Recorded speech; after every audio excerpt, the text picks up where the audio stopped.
बिस्मिल्लाहिर्रहमानिर्रहीम। मैं कैसर अब्बास जाफरी, तुसी वेख रहे हो जाफरी फूड ऑफिशियल। ਅੱਜ मैं ਤੁਹਾਡੇ ਨਾਲ चिकन मसाला बनाने ਦਾ बहुत ज़बरदस्त तरीका शेयर कर रहा। उम्मीद करदा कि ਤੁਹਾਨੂੰ ज़रूर पसंद आसी। चलो जी बनाना शुरू करते हैं। बिस्मिल्लाहिर्रहमानिर्रहीम। चिकन मसाला बनाने वास्ते साढ़े कोल 1 किलो चिकन है। ज़्यादातर साढ़े कोल बोनलैस है। छोटी छोटी बोटी कराई है इसकी। उस तो इलावा 4 छोटे छोटे बिल्कुल प्याज ने। वज़न की गल करा तकरीबन 200 ग्राम इन्हों का वज़न बन वैसी। लहसुन अदरक है, इन्हू छिल लिया। 10-12 हरी मिर्चा ने और टमाटर साढ़े को 3 पाव टमाटर ने। 1 किलो चिकन है और 3 पाव टमाटर असी इस शामिल कर रहे हैं। बड़ा मज़े का सालन बनता है, इंशाल्लाह याद कर सो। यह साढ़े को धनिया है, इसमें धो लिया, इसकी भी कटाई कर लें और प्याज टमाटर इन्हों की भी कटाई कर लें।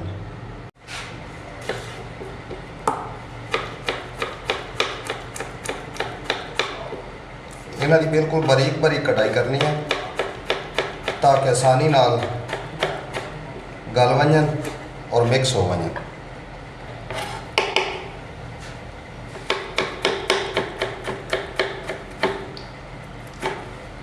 टमाटर की कटाई मुकम्मल हो गई।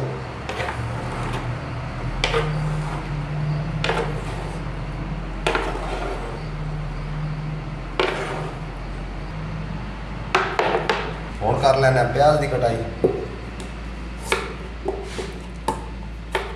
बिल्कुल बारीक बारीक।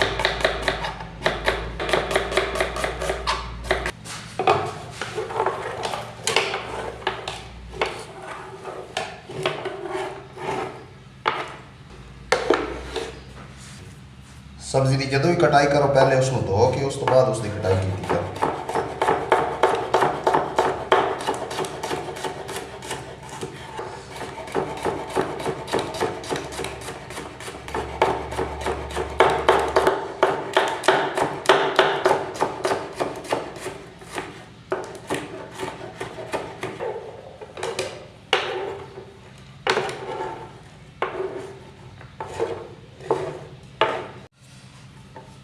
आ गया धनिया,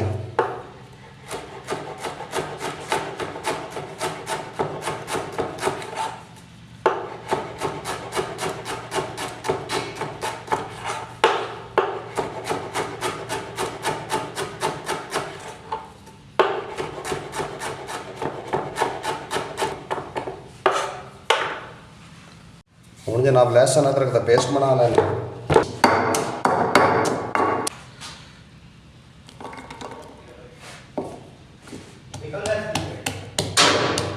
लहसुन अदरक का पेस्ट भी बन गया।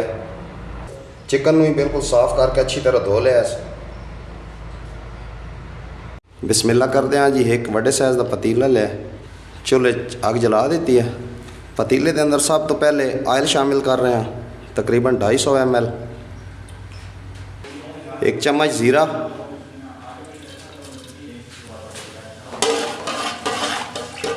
थोड़े जे प्याज ने जिहड़े अस कटाई की ने भी सड़ते हैं।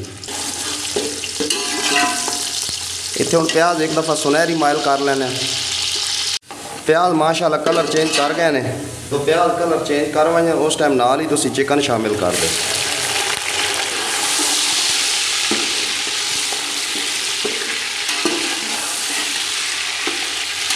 इत्थे हुण चिकन की करो बुनाई। 5 मिनट हो गए चिकन की बुनाई करदे हैं।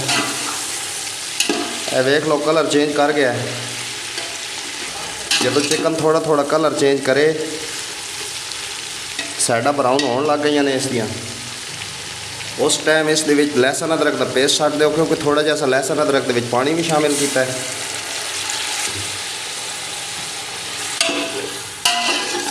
चार तो 5 मिनट हुण इत्थे बुनाई करसां लहसुन अदरक की। लहसुन और अदरक की भी अच्छी तरह बुनाई हो गई।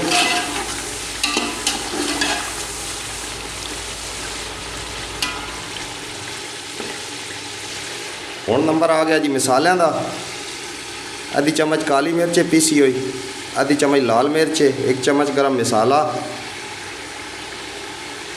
आधी चम्मच हल्दी है, आधी चम्मच लाल कुटी हुई मिर्च, 1 चम्मच नमक है फुल भर के, 1 चम्मच साबत धनिया है। इसनूं अस हत्थ नाल मसल लिया। ਇਹ ਇਸ ਦੇ ਵਿੱਚ ਸ਼ਾਮਿਲ ਕਰ ਰਹੇ ਹਾਂ।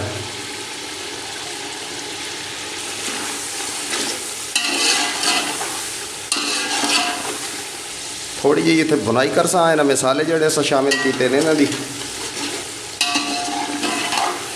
हुण टमाटर जोड़े अस कटाई किते 3 पाव टमाटर आने इस दे विच सट रहे हैं। एक दफ़ा मिक्स कर लैने।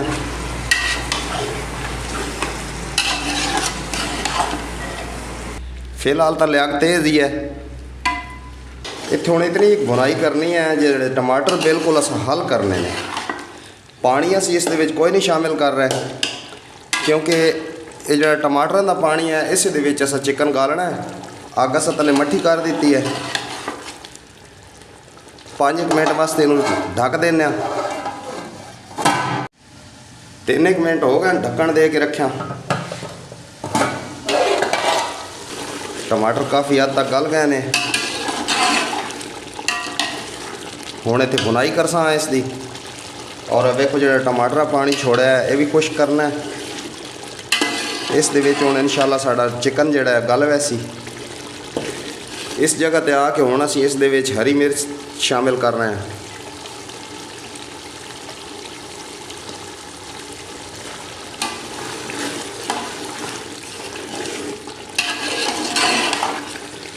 बुनाई अच्छी तरीके नाल करनी है।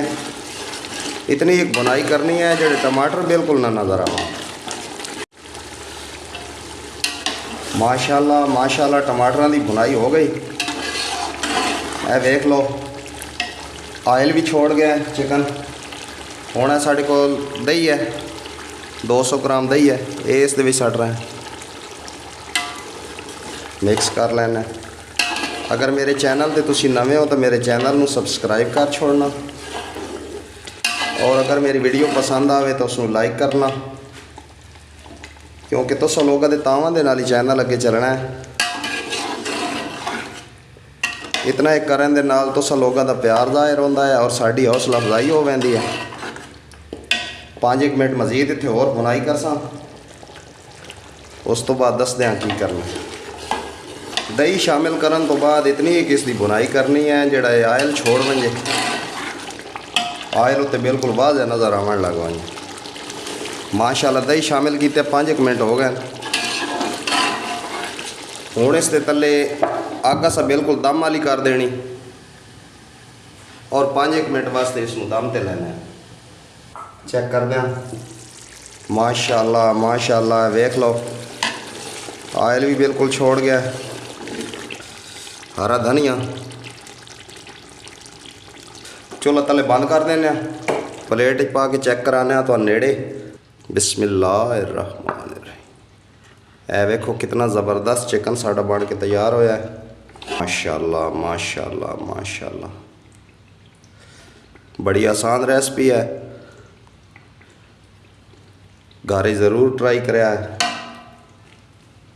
अगर वीडियो पसंद आवे तो उसनू लाइक चैनल नू सबसक्राइब। आज वास्ते बस इतना ही कि मिलते हैं किसी अगली वीडियो दे विच। अल्लाह हाफिज़।